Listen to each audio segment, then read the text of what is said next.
Gavin Newsom decided that he was going to put his little foot down and his delicately manicured toes all over buying new gas cars at 2035. The goal is to ban the sale of new gas cars by 2035 so that we are working with hybrids and EVs. Of course, his usual detractors do not like it. And I actually think that that's an ambitious goal. But you know what? Guess what? I think we kind of need to do something, because being on fire for about 2 months to 3 months a year, it kind of sucks. I don't know about you, but my entire tiny little ass patio is no longer green with, my hand painted tables and chairs that I put together my freaking self, thank you, thrifting and getting scrap wood. No, it is now gray, and the whole damn thing is covered with ash. And literally, this has been the 3rd year in a row where we cannot go outside, not because of COVID, not because of diseases, but because you can't be outside, because it's just, there's a fire in nearly every corner of the West Coast. And this is probably the worst one. It's going all the way up into Canada. So we have to do something, and somebody has to have the stones to finally say, it's time to move on to new technology. So I'm actually thinking Cadillac made a bold move, because I don't really feel we've seen strong Cadillac EVs. And guess what, Cadillac dealers? Get the fuck your shit together and start with some EVs. Stop being such geriatric assholes. You don't have to be old and bitter because technology's moving on. Embrace it. It's a heck of a lot of fun. I should know. I'm kind of old and bitter myself. That's why I cuss so much. I've seen all your foolishness. Get a freaking EV on the market, damn it. Hey, but you've got a charger. Cool beans. By 2035, the cost, with the battery stuff and the $25,000 Tesla, there'll probably be no place for gas cars, because EVs will just be cheaper, and the consumer will say, well, why would I want a gas car? Because it's going to cost me more to drive it, and EVs are fun. And by then, everybody will have ridden in a Tesla or some EV. So I've worked in government communications and science communications now for what seems to be 100 years of a decade.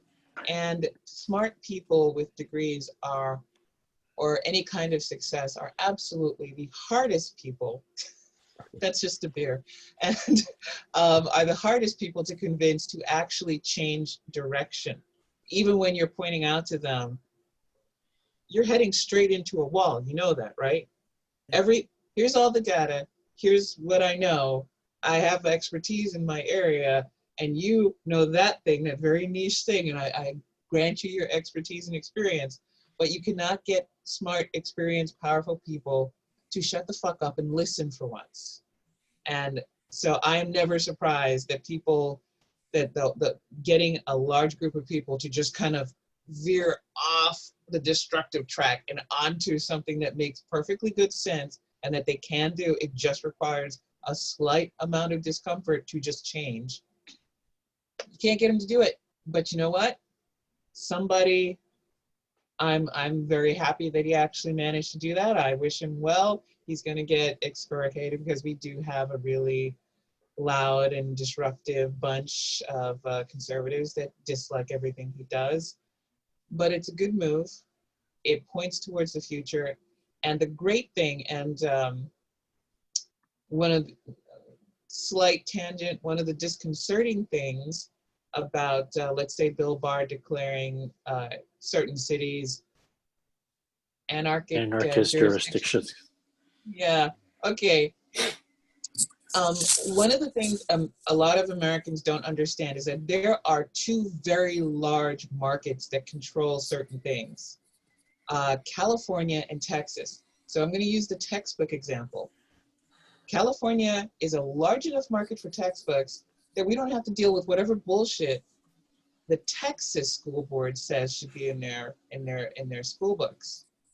Same thing with California on energy policy is a very forward-thinking, go for the advancement, go for the sustainability. So we make a change there. It tends to drag the rest of America kicking and screaming along with us because it's just such a big market that we have that kind of pull. Texas is a competitive market where if they want to be holding back progress, they can do it. They can dig in their heels because it's a real push me, pull you situation. So California taking this step is a very bold move, but that kind of signals to me that one of the ways that an ongoing Trump administration would like to put a kibosh on sustainability and electric vehicle efforts is to eventually declare that our local governments must bow down to federal standards. And if the feds say, well, we don't like your car standards or car cleanliness standards, we don't like this, and we're going to cut it because we must have gas cars, period, they will try to do that. So that's something we may want to see how it develops, because it doesn't, these things don't ever stay locked into one area. They always get applied. When you have precedent set like this, if it's allowed to stand, the only thing that will be changing it is once you take that precedent, even if it's not a law, and then go and use the law to say, hey,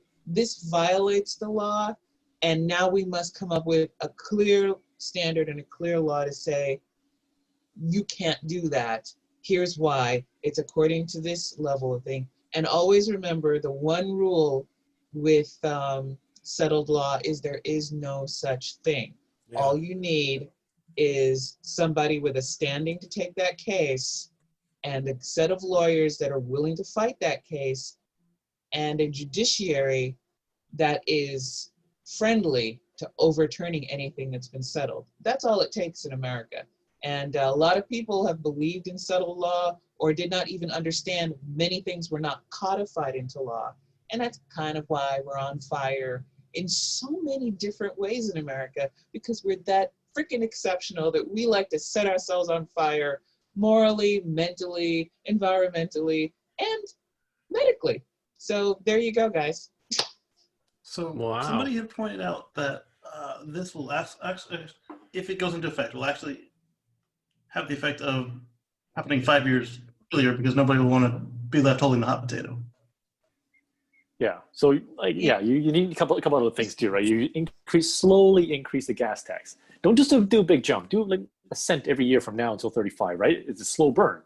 Mm-hmm. You know, frog in the boiling water thing, right? So then people will it's easier to have change if you make it look and feel like the person made the choice on their own, rather than saying you must buy an electric car. Right, a nudge versus a shove. It makes a big difference to how people perceive that. Exactly. So if you just slowly make it more expensive, then they'll do the math themselves. As much as you guys do, because I've watched a lot of gentle nudges. We've been gently nudging now for a long time on sustainability efforts. And let's look at solar panels. We had solar panels on the Carter administration White House. It was meant to be that gentle nudge to start guiding us towards sustainability. So what did the next administration do? Well, I don't know. The next administration California?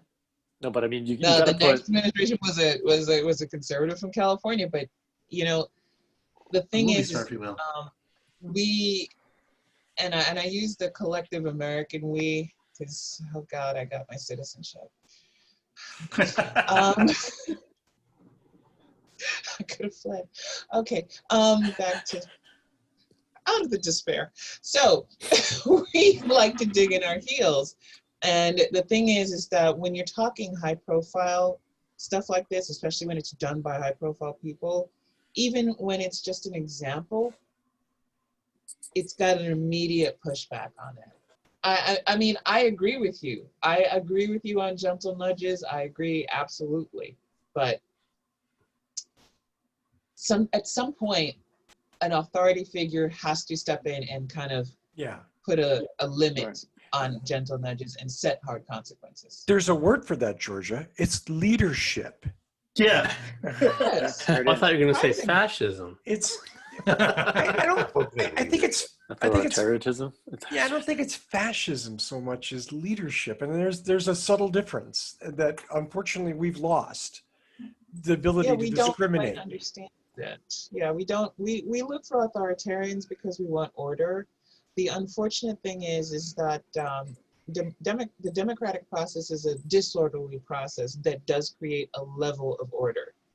But when we want an exactitude, when we want everybody must fall in line a certain specific way, the way how one particular ideology determines it, then we fall into authoritarianism. And the unfortunate truth is, it is very easy that if you establish a chaotic mess, people align more and more with the idea that, well, we must have a hardcore authoritarian to step into it. And it's a balancing act. And the problem with balance is people think of it as a noun. It is not a noun, it is an active verb. Democracy is not a noun, it is an active verb. Love is not a noun, it is an active verb. You must do it every day on a regular basis. And that's all there is to it.